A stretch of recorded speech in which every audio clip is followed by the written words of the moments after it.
Sean bienvenidos a esta nueva lección donde estaremos hablando acerca de los diccionarios en el lenguaje Python. Como se vio en la documentación, los diccionarios vienen siendo una estructura de datos en la cual podemos almacenar toda una serie de datos, de información no ordenada y que se distingue porque cada una de las entradas que tenemos en un diccionario es un par llave-valor. Esto significa que hay una llave que identifica tal vez algún atributo y su valor correspondiente. Tal vez puede ser el nombre de una persona. El nombre vendría siendo la llave, el valor vendría siendo ya el nombre propio de la persona. Para comenzar a generar diccionarios en Python, así como se utilizó en los conjuntos, se utilizan también las llaves. Sin embargo, la diferencia será precisamente que yo voy a estar definiendo una llave que corresponde a un determinado atributo. Voy a definir rápidamente un diccionario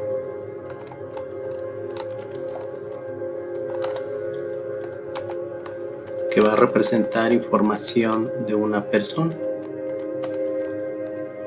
Este es un diccionario sencillo que consta de dos llaves, dos atributos, en este caso el nombre y la edad de una persona.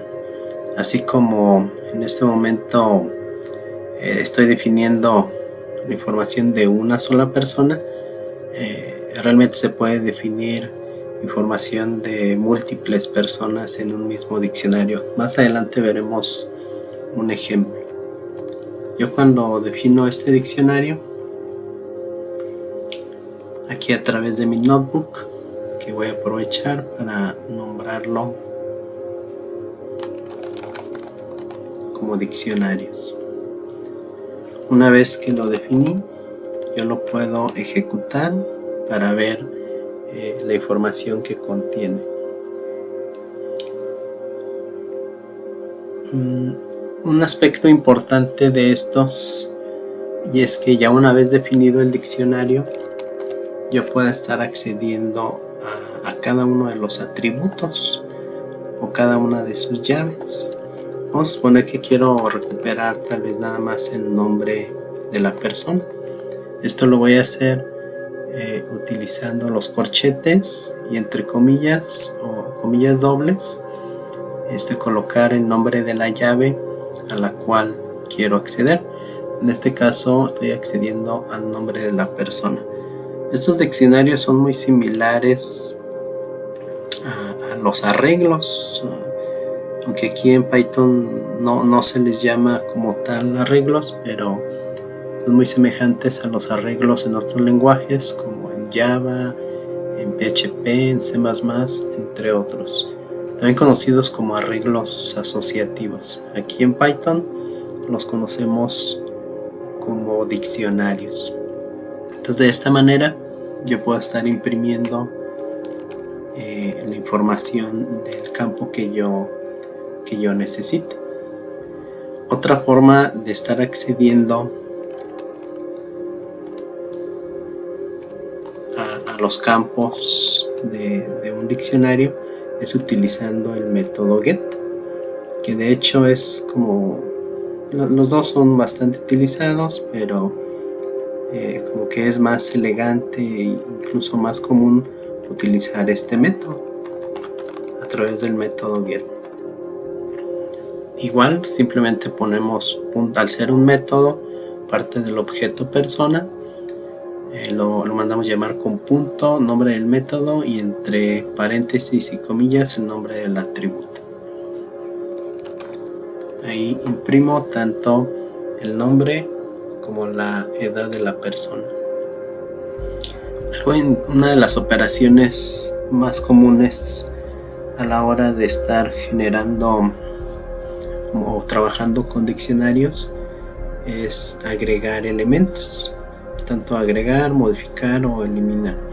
Para esto voy a utilizar el ejercicio de la documentación donde nos mostraba las capitales, los estados y su correspondiente capital aquí en algunos estados de aquí de México. En este momento yo estoy definiendo únicamente 2 estados, donde estoy definiendo precisamente las capitales del estado de Jalisco, que es Guadalajara,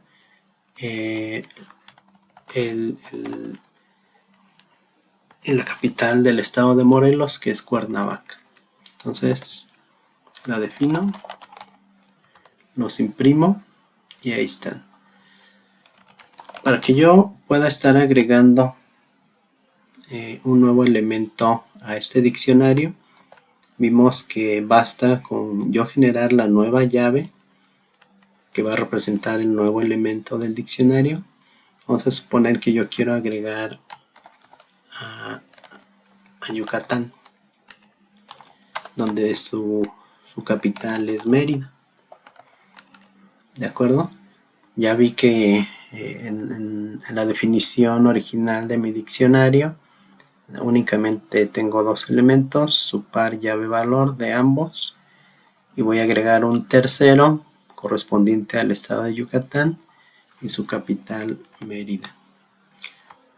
Aquí, ok, me equivoqué, en lugar de poner las llaves puse corchetes, eso es importante cuando estamos trabajando con diccionarios,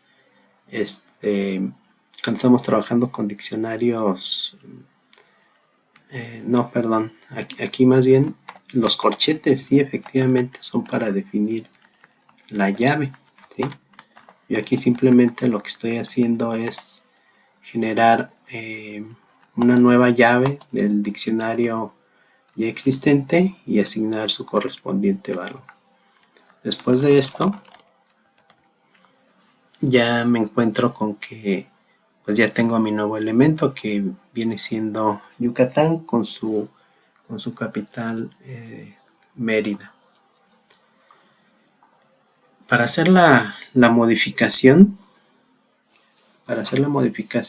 de alguno de los elementos, pues prácticamente es igual la sintaxis. Es decir, vamos a suponer que yo quiero actualizar la capital de Morelos.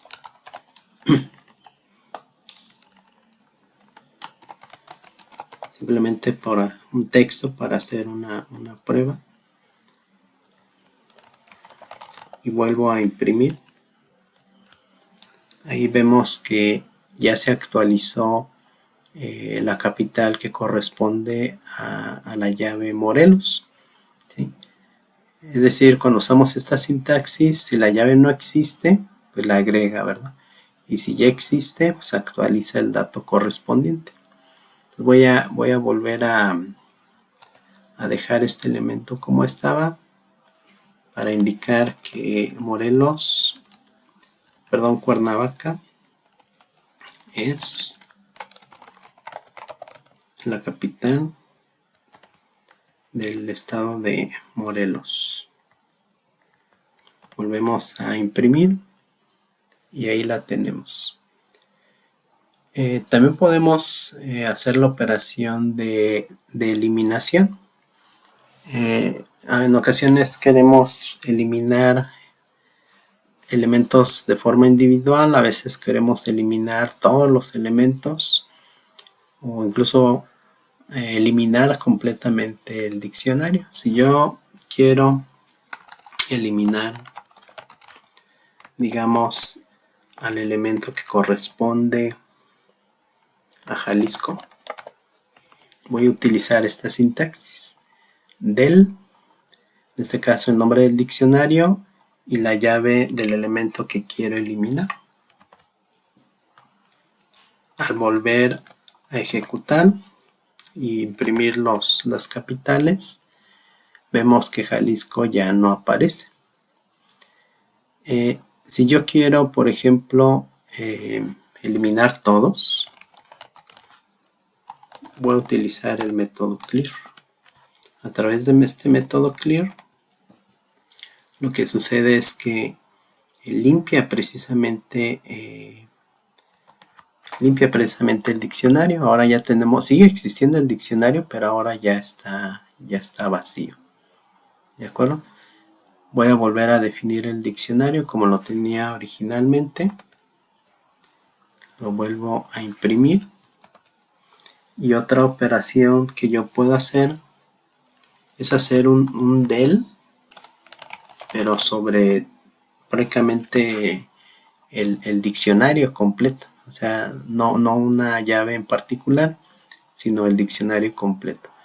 A diferencia del método clear, el método del sobre el diccionario completo, pues va a borrar completamente el diccionario. Si yo intento imprimir nuevamente los valores de capitales, de la variable capitales, pues efectivamente me está diciendo que este no existe, porque ya lo borré. Muy bien. Existen también una serie de métodos que podemos estar utilizando con los diccionarios. Voy a volver a definir mi diccionario de capitales. Esos métodos regularmente me sirven precisamente para estar accediendo a las llaves precisamente del diccionario.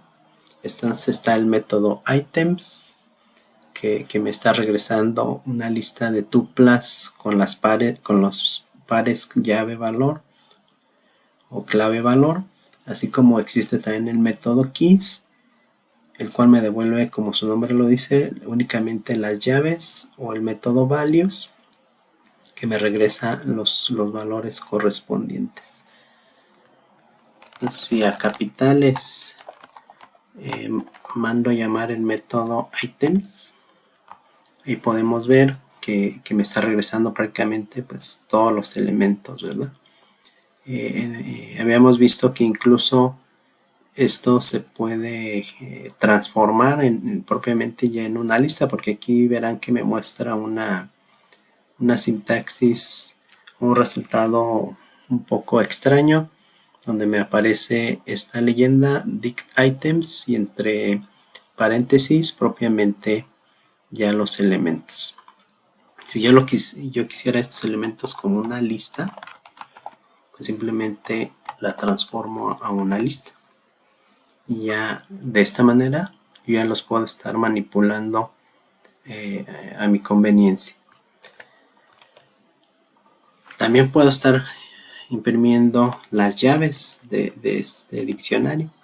En ocasiones sí es importante y necesario estar accediendo únicamente a las llaves de un diccionario para hacer una determinada operación. Así también con los valores. Digamos, a través del método value, con las llaves accedí a los estados, y con los values accedí a las capitales de esos estados. Por ahí también se mostraba un ejemplo en el cual nosotros podíamos recorrer precisamente el diccionario a través de un ciclo, y eso lo hicimos precisamente de esta manera. Se define el ciclo for key in capitales.keys. Entonces voy a estar accediendo a todas las llaves de mi diccionario, y lo que voy a hacer es simplemente imprimir. Quiero imprimir la capital de un determinado estado. El estado va a estar representado por la llave. El estado de la República va a estar representado por la llave, a la cual estamos accediendo y recuperando a través del método keys. Y quiero imprimir precisamente el valor el valor que corresponde a esa llave. Entonces de esta manera yo a mi diccionario y a través del método get que vimos previamente y de la llave que estoy accediendo en el ciclo, pues voy a acceder al valor de esa llave. Por lo tanto me debe de imprimir el texto donde dice que la capital de Jalisco pues, es Guadalajara y la capital de Morelos es Cuernavaca. Voy a volver a ejecutar el comando o la instrucción donde agregamos posteriormente a Yucatán y voy a volver a imprimir precisamente mi ciclo y vemos que me muestra el nuevo elemento. Para terminar esta lección quiero ejemplificar lo siguiente. Esto es un pequeño bloque de código que simplemente ya voy a pegar por ser un poco más extenso. Aquí yo puedo ver que un diccionario puede ser no nada más de una dimensión, pueden ser de 2 dimensiones o más. En este caso yo estoy definiendo un diccionario que consta ya de 5 elementos, de 0 al 4, y representa información de personas.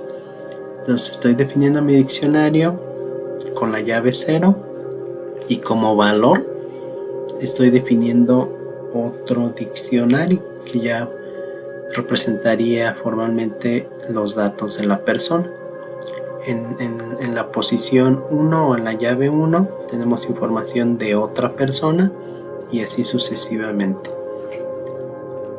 A estos arreglos, al igual que como vimos previamente, pues se puede estar trabajando con ellos de la misma manera, aunque tomando en cuenta que ya se trata de otro nivel, otra dimensión en la cual podemos acceder a la información.